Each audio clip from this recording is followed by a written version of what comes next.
ওই রাজ্য সরকারের 3টে ফোর্স নাই, আমার কাছে 19টা 4জন অফিসার আর বাকি 15টা ফোর্স আছে। আমার একজন সিকিউরিটির ইনচার্জ আছে, তিনি মালদায় বসে বসে কন্ট্রোল করে, অবজারভেশন করে, সে ডিএসপি র্যাঙ্ক। তারপরে আছে 2জন ইন্সপেক্টর, তারপরে আছে 2জন সাব ইন্সপেক্টর, বাকি ফৌজি। যারা বেটা করেছিস কি একবারে ওইখান থেকে হঠাৎ দিয়ে সাঁটা ভাঙা মাঠ দিয়ে তৃণমূলের হয়ে দালালি করতে যাবে, কপি কাটতে যাবে, তাদের একদম মার্ক করে দেবো। ওই 6 ফুটের লাঠি এমন করে মাজার পাড়ে মারবে না, একবারে বাবা রে বলে পরিষ্কার বলছে। মস্তানি ওই একজন স্বরূপ বিশ্বাস বলে রেজিনগরের ওসি ছিল 6 বছর আগে। সেই ওসি এমন চুদা ছিল যে এই বাইতুল্লাহর বেটা ওখানে একটা কোর্ট খুলে দিয়েছে, পুরো মুসলমানের ছেলে আর মেয়ে তার যদি বিবাহ দিয়েছে তারপরে কোনো গন্ডগোল হচ্ছে, ধরেন গন্ডগোল মিটছেই না, থানাও মিটাতে পারছে না, কোনো মতেই মিটছে না। এবার কেউ তো ওর কাছে যেত, ওই অরূপ বিশ্বাস, স্বরূপ বিশ্বাস ওসি রেজিনগর পাঠিয়ে দিত আতাউর সাহেবের কাছে চলে যাও। আতাউর সাহেব কি করতে জানেন তো, মেয়ের বাপকে বলতো তুমি কত কত দিয়েছ, দেওয়ার সময় তো বলে আমি দিয়েছি তো 2.5 লাখ, ঠিক আছে তোমার 5 লাখ আদায় করবো, আমি নিব 2 লাখ আর তুমি 2.5 লাখের জায়গায় 3 লাখ নেবা, এই চুক্তিতে সই করো।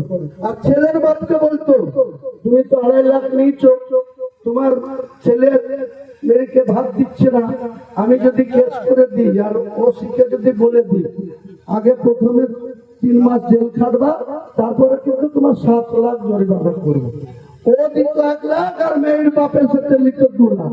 এই হচ্ছে চুপটা প্রার্থী, এই তুলাবাজ প্রার্থী, এই ডাকাত প্রার্থী। তাকে ভাবছেন আমি মনে করি হুমায়ুন কবিরের সঙ্গে বাঘের ছাগলেরও তুলনা করা হয় না। এই প্রার্থীর সঙ্গে হুমায়ুন কবির বাঘ আরো ছাগলও না, ওই পার্টি ছাগল, খাসি ছাগলও বলা যাবে, পার্টি ছাগলের সাথে তুলনা করা যেতে পারে। আমাকে আবার বলছে বুথ দখল করবো, চ্যালেঞ্জ থাকলো 274টা বুথের একটা বুথে যদি টু শব্দ করাতে পারিস তার একবারে সাঁটা ভাঙা মাঠ দিয়ে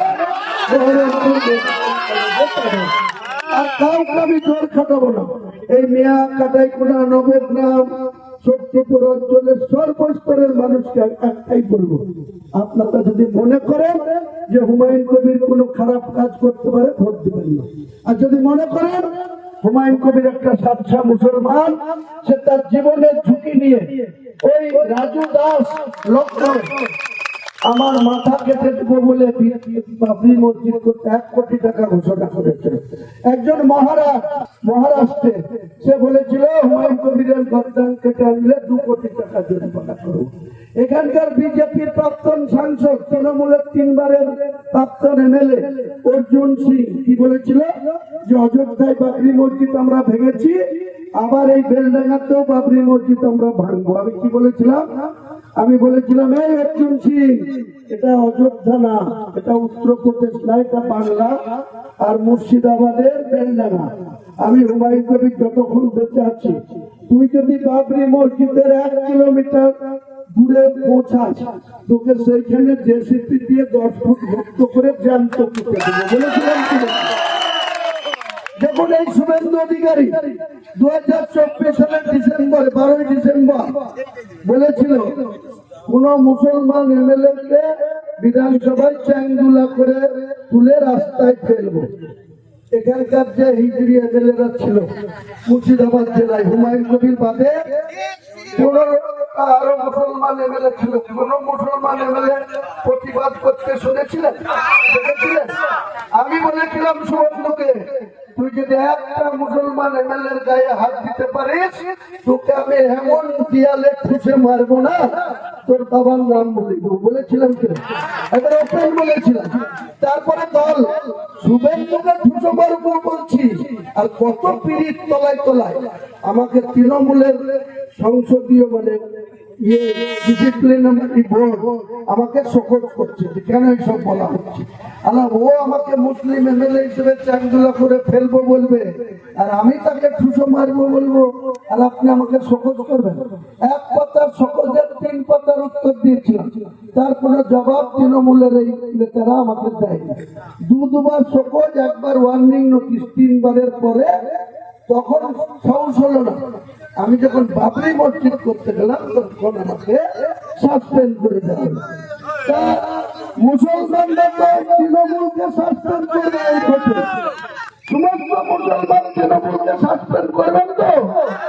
এই তৃণমূলের জোড়া ফুড়ে একটা ভোট দেওয়া চলবে না।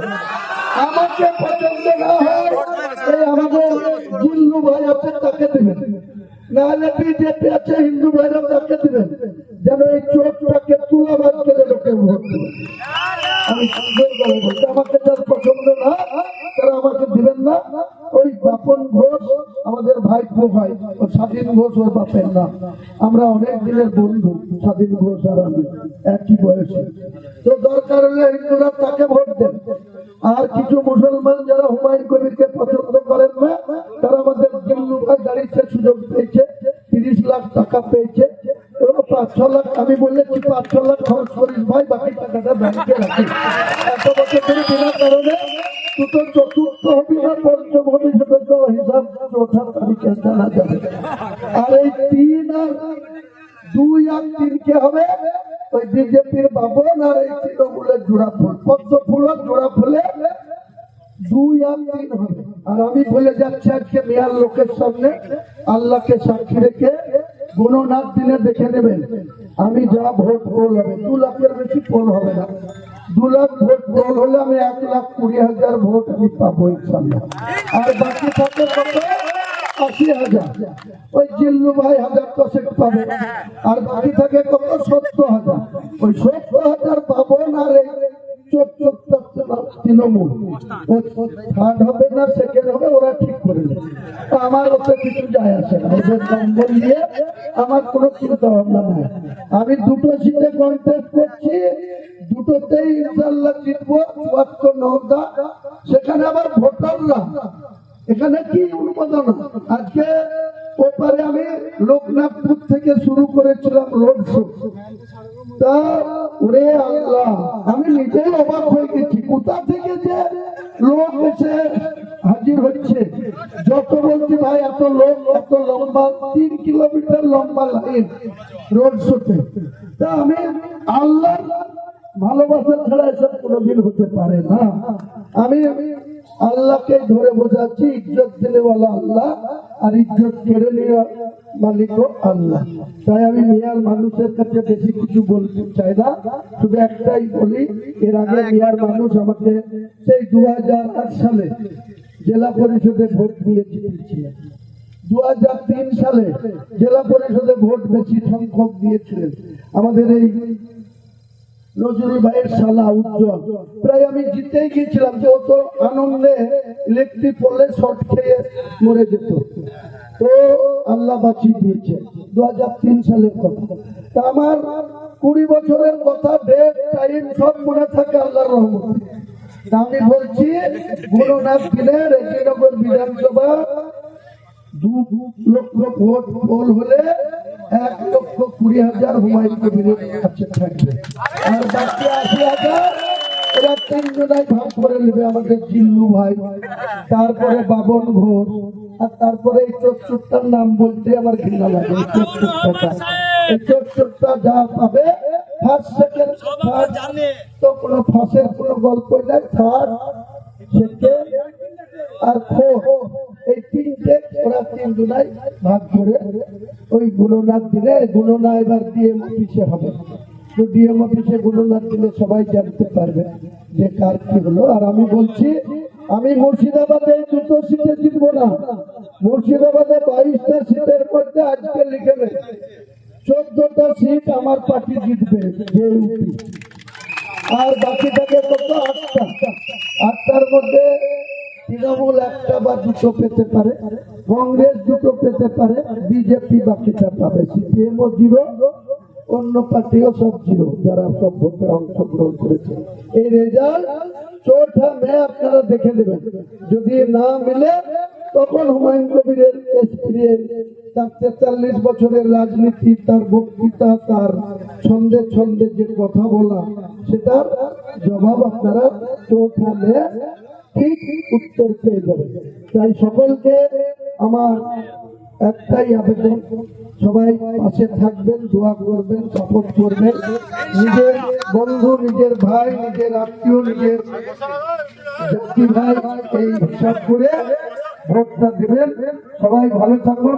নারায়ণ তাকবীর, নারায়ণ তাকবীর, লিল্লাহি তাকবীর। জয় হিন্দ, বন্দে মাতরম। বাঁশি চিনতে ভোট দেবেন। আর একবার আপনাদের বাঁশি বাজিয়ে দিন।